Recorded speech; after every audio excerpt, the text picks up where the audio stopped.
Hey everybody, welcome back to the printing workshop. I'm Matthew, and today we're going to be discussing changing the drum on this Xerox Versalink b610 printer. First thing you're going to want to do, open up that front cover. Grab each side and pull straight out on it, open it up. Now we're going to remove the toner. Grab the handles, pull straight out, and set it aside.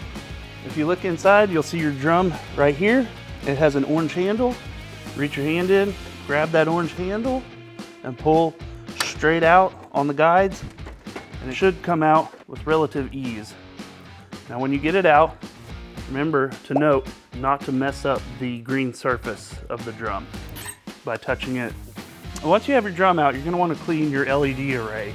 Now the LED array is located inside the machine, right on the other side of this little white line that goes across the bottom of the cavity here. So you're going to remove your orange cleaning tool off of the front cover. Your little orange cleaning tool has a little pad that's going to clean that LED array. When you go in with your tool, you're going to go in with it down like that.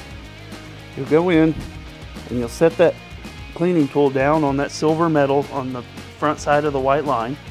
And you'll kind of pull it back and set those lips on either side of that gray silverish metal.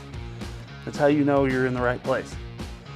And then once you're there, you'll slide that tool back and forth.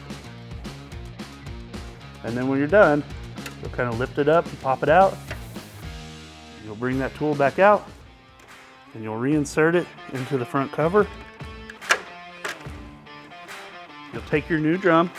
You'll have a white dowel and a silver dowel, and those are going to set into these rails on the sides of the machine on the inside.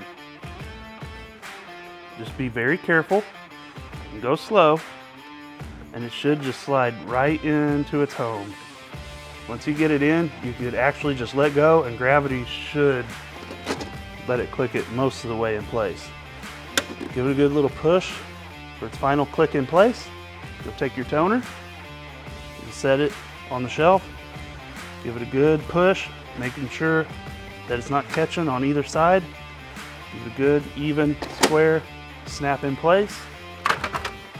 Close your front cover, and you're all done. Hey guys, if you want to see more great how-to videos on this same model, click here. From all of us here at the Printing Workshop, we'd like to say thank you to our viewers. And if you'd like to see more of our content, please subscribe to our channel.